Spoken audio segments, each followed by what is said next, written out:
দর্শক, Iran, Israel এবং আমেরিকার মধ্যে যে যুদ্ধ বেঁধেছে, সেই যুদ্ধের ডামাডোলের মধ্য দিয়ে যেখানে তেলের বিভিন্ন শিপে আবার মিসাইল মারা হচ্ছে, সবকিছু মিলে একটি আতঙ্কে তেল সরবরাহ অনেকটাই কমে গেছে।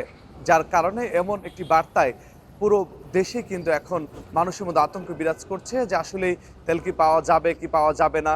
এর মধ্য দিয়ে দেখা গেছে যে বিভিন্ন মানুষ সেই তেল কিন্তু অতিরিক্ত নিয়ে বাসা বাড়িতে মজুত করেছে, যার কারণে সরকার এখন আপনার রেশনিং পদ্ধতিতে তেল দেওয়ার যে ব্যবস্থা সেটা কিন্তু চালু করেছে। বাংলাদেশ পেট্রোলিয়াম কর্পোরেশন বিপিসির যে আপনার প্রজ্ঞাপন অনুযায়ী কিন্তু এখন একটি মোটরসাইকেলকে সর্বোচ্চ আপনার 2 লিটার তেল দেওয়া হচ্ছে এবং সেটা দৈনিক ভিত্তিতে কিন্তু দেওয়া হচ্ছে। যেহেতু একজন মোটরসাইকেল চালক 2 লিটারের বেশি নেয় কিনা সেটি দেখার জন্য কিন্তু তাদেরকে রিসিট দেওয়ার কথা ছিল। আমরা একটু কথা বলতে চাই যে আপনারা যে তেল দিচ্ছেন, আপনারা তো রিসিট দিচ্ছেন না, তাহলে বুঝবেন কিভাবে যে সে 2 লিটার নিচ্ছে? রিসিট তো কেউ নিতে আসে না। হ্যাঁ, রিসিট তো কেউ নিতে আসে না। আপনি দিচ্ছেন না কেন? আমরা তো দিতে চাই, মানে হ্যাঁ, রিসিটটা দাঁড়াচ্ছে না তো। রিসিটটা দেখান। রিসিট তো ক্যাশে।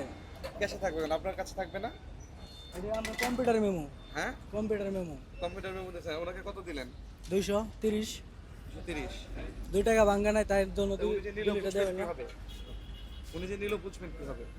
ওনার তো আবার আর দেখতে দেবে। রিসিটও দেখছেনও না, রিসিটও দেখছেন না। রিসিট তো ক্যাশে। ভাই, ওই যে যারা বেশি মানে মজুত করে তেল নিয়ে, তাদের এটা কি বলবেন যে আসলে এটা ঠিক কিনা? এটা তো অবশ্যই ঠিক না। এটা তো অবশ্যই ঠিক না। 200 টাকার দিচ্ছে না এমন তো না, দিচ্ছে তো। 200 টাকার তেল দিয়ে তো আবার 2 দিন চালা যাচ্ছে। আমি হ্যাঁ না, আরেকটা কথা বলতে চাই, যারা দিচ্ছেন, যে আপনারা পেছনে অনেকগুলো পাম্প ছিল, তেল পাচ্ছেন কিনা? আমরা এখন হয়রানি হচ্ছি, তেল পাচ্ছি না। এবং আমরা যারা দূরে যাব ঠিক মতন তেলও দিচ্ছে না। 200 টাকা তেল দিয়ে আপনার 100 কিলো যাচ্ছে না। তো এই যে মোটর সাইকেল যারা বাইকার আছে, যারা অনেকে বাড়ি যাবে, তারা এই যে কি করবে, এখন তেল দিতেছে না। আমি পিছন থেকে ঘুরে আসলাম, তেল দিতেছে না। এখানে তেল আছে, 200 টাকা তেল দিতেছে। 200 টাকা তেল দিয়ে গাড়িতে কি হবে? শুনছিলাম যে তেলগুলো তারা নিচ্ছেন, সেই তেলটা খুবই অপ্রতুল। আমরা একটু কথা বলতে চাই, আপনি কি কুরিয়ারে আছেন মনে হয়?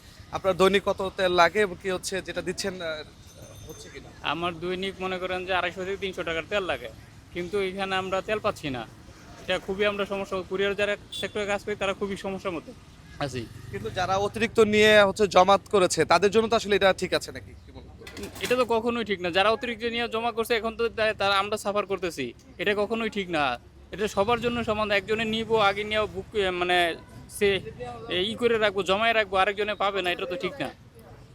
ওদের জন্য এখন আমাদের ভোগান্তি। ওরা যদি না পাইতো তো আমরা স্বাচ্ছন্দ্যে তেল পাইতাম। ওরা তো আগে নিয়ে স্টক করে রাখছে।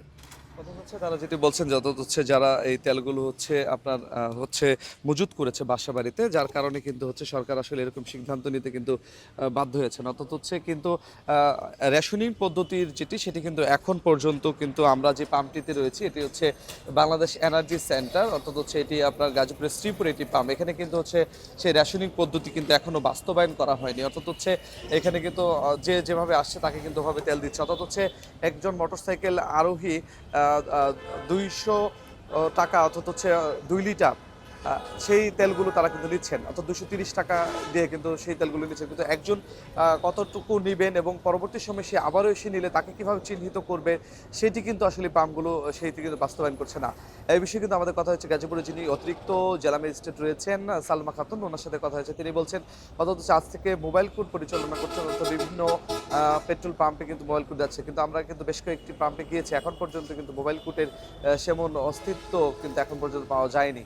অর্থাৎ নজরদারি না থাকায় বলা যায় যে পাম্প কর্তৃপক্ষ বিপিসির যে আদেশ সেটি কিন্তু অমান্য করছে।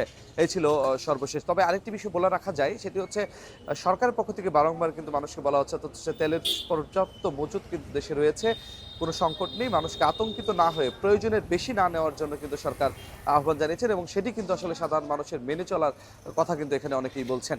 এই ছিল সর্বশেষ।